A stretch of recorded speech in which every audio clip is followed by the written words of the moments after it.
What's going on? What's going on? What's going on? Today gonna be a very interesting episode.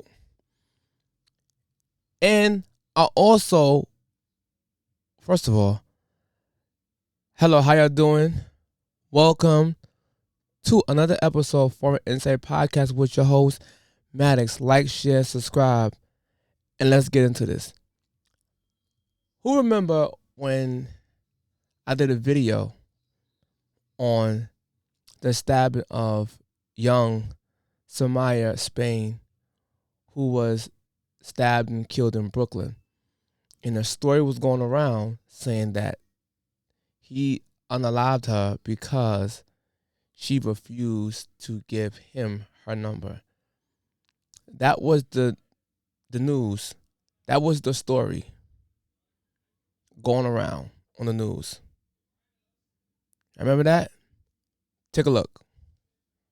Charged with the murder of a 19-year-old woman. Police say she was stabbed to death outside a bodega in Brooklyn when she refused to give him his number. All right, Fox 5's Linda Schmidt joins us live from Park Slope. And Linda, you're hearing the suspect actually turned himself in. Yeah, he absolutely did that today. He showed up here at the 7A precinct. He turned himself in, and he had his lawyer with him at the time. Now, the 19-year-old victim and her twin sister, they were together last Sunday, and that is when she was stabbed to death. And police say the reason he did it is because she rejected him. If you knew the twins for 19 years of their life, no one deserves to lose a child. She did not deserve that. She did not deserve that. That mom will never be the same. Samyia, Spain, just 19 years old, stabbed in her neck and chest at this deli in Park Slope, Brooklyn, after a chance encounter with 20-year-old Veo Kelly. Her twin sister was slashed on her arm. Her dad, Stephen, is lost. Those are his twins. Those are his babies. The parents asking Yvette Ramos, a lifelong friend, to speak on their behalf. Police say Kelly, who had too much to drink, flew into a rage when Samyia would not give him her phone number. She and her sister did not know Kelly, had never seen him before.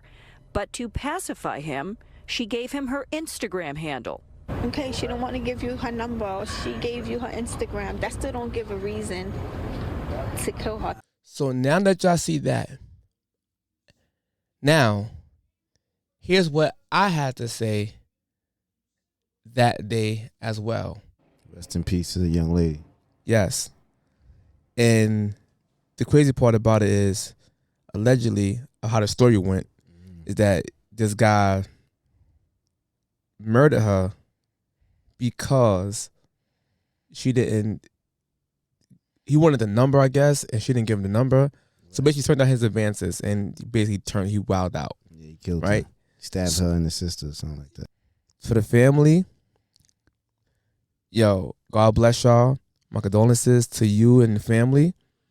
And the sister who's healing from the actual injury. And y'all deserve justice. Y'all deserve justice, man. And people get mad when I say this, though, but I think New York deserves to bring back the death penalty. And I'm going to say that not as a whole, it should just be a death penalty for people like this straight senseless murder. Like you can tell, like, you know, what if he killed her? Obviously he did it. Like, it's clear as hell. This dude should fry. You think they should bring back the death penalty when you obviously got to do it on camera type shit? Like it's obvious you did it in cold blood, premeditated. Yes. I felt like that was premeditated. Yeah, he did it. Premeditated. He got turned down and purposely stabbed her. That's premeditated. That's what they're saying. He did. Okay, so I wasn't there. Like, if he did it like that, even you put it, he's still wrong. Put it that way. Go ahead. yeah, Principal. he wrong. So this is what accountability looks like, and having some damn integrity. I want to full-heartedly apologize to that young man, Kelly. I was wrong, although I said allegedly, clearly, because as I was saying, if the story is true like this and it went down, then I said the person get the death penalty. But then I did say you. So if I could say that publicly, I could also apologize publicly. I was wrong, y'all. I was 100% wrong. although I was misled by the media, I still decided to go and report on this as if it was 100% fact. Although I said allegedly, I'm put it out there, but it don't matter. I was effing wrong, and I want to apologize to that young man. Y'all might say, why are you apologizing to that young man? Why? That don't make sense. That don't make sense. Why are you doing this? Why? I am going to show y'all why I am apologizing in a second. So, they released the video of that night of the assault of that young man. So the narrative is that he stabbed the girl, unalived her because she didn't give him the number. I can see in the news clip. But is that really what happened? No. Let's take a look at the actual video of that night. He's getting jumped. I have to cover the screen up. He's getting jumped by 5 to 6 people. The lady stomped his head to the ground. So look, he walks forward. That's not where the poking happens. Now watch she walk back. Walk back.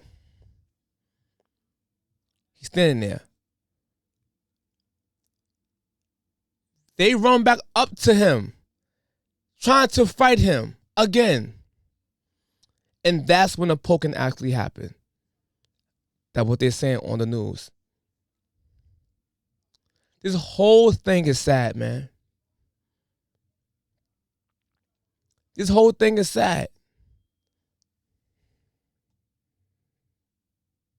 So for the people who didn't get a clear look, let me show y'all a different video close up. But I need y'all to pay attention to the red arrow on the floor.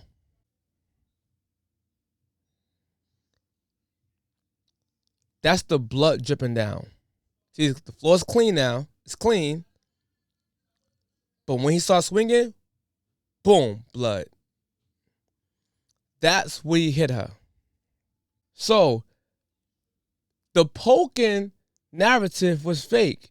He poked her because he was being assaulted by a few people jumping him on the floor, jumping him. He gets up, they re-engage with him and came back towards him, jumping him yet a second time.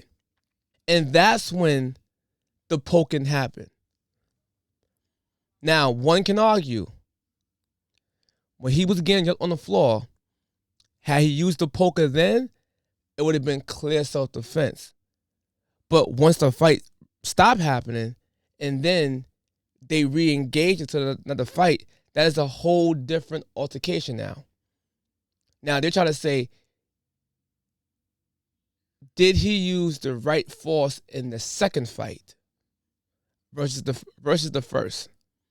That's the argument. I'm not having my decision yet until I get further details, but I'm just here to clear it up that he didn't unalive her because of the number had to be put out there. So they all lied. They all lied. But watch this, y'all. Who remember Jordan Williams' case? Y'all remember the guy who stabbed a homeless man on the J line and ran and beat the case? The case was dropped. Charges are now dropped against Jordan Williams. That's the man who had been charged with fatally stabbing a fellow passenger on a J train earlier this month. Now, Brooklyn grand jury declined to indict, determining he acted in self-defense. Honestly, I was afraid. 1 week after Jordan Williams and his lawyer Jason Goldman spoke with us exclusively on Good Day New York, a grand jury has dropped all charges against him. Williams, just 20 years old, was accused of fatally stabbing a homeless man on a J train earlier this month and subsequently charged with manslaughter.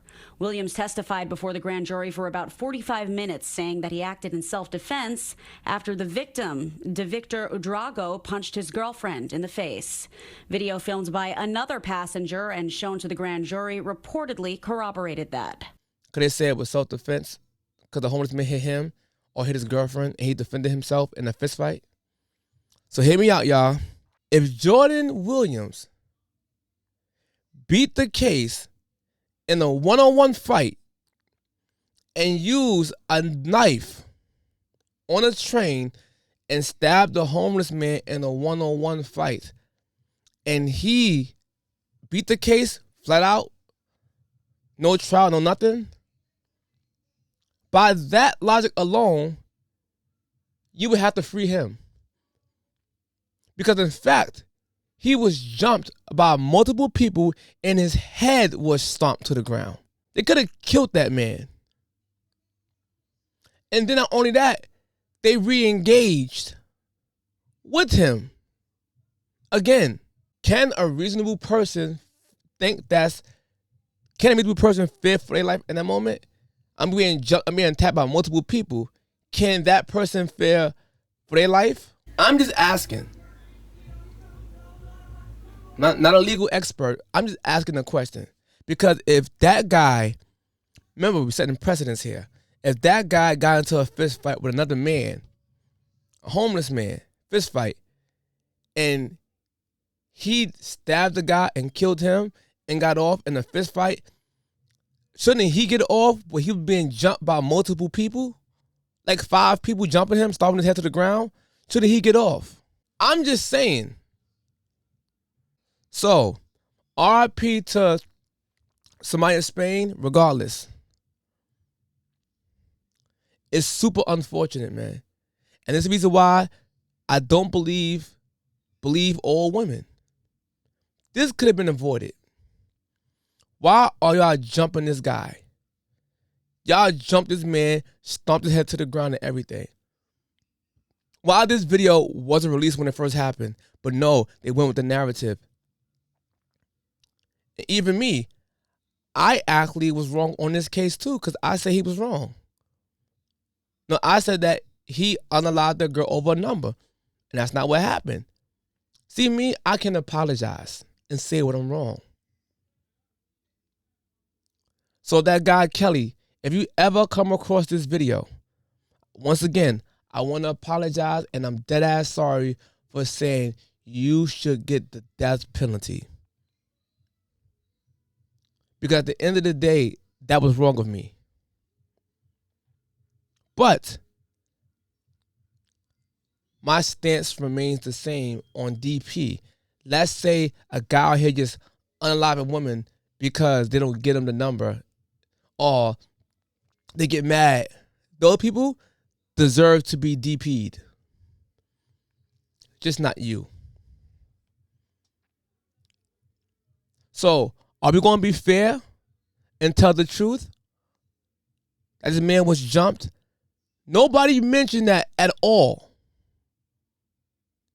last year when this case first started. No, last year when this stabbing happened, nobody mentioned it, that he was jumped by 5 people. This is wild to me that they sat there and watched the women jump this man and they ain't try to stop it until it got too late. And not only that, this is a still shot picture. It's a screenshot of a woman approaching him.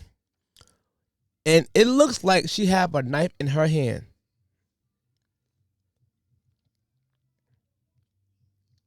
All that shit is left out. Why?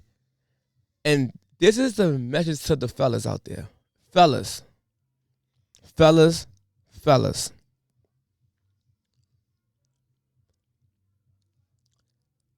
Please be aware of combative, disrespectful women. Please. They will put you in trouble and put you in a position where you have to go to jail, or you unalive somebody else, or you might get unalived. And then the women out there, please stop arguing with men because your feelings got hurt and trying to fight them. Stop. Don't let your friends gas you up into jumping a man, because shit like this can happen.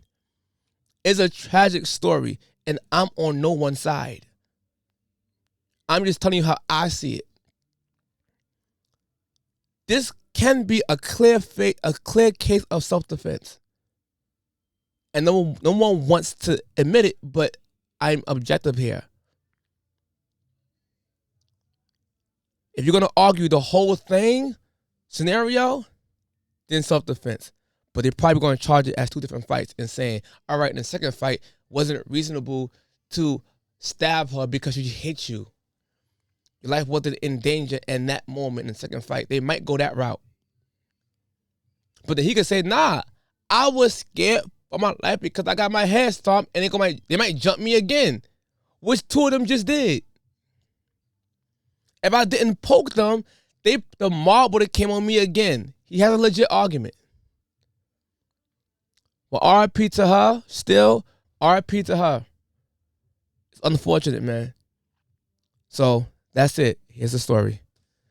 Until next time, y'all. You have a good day. Peace.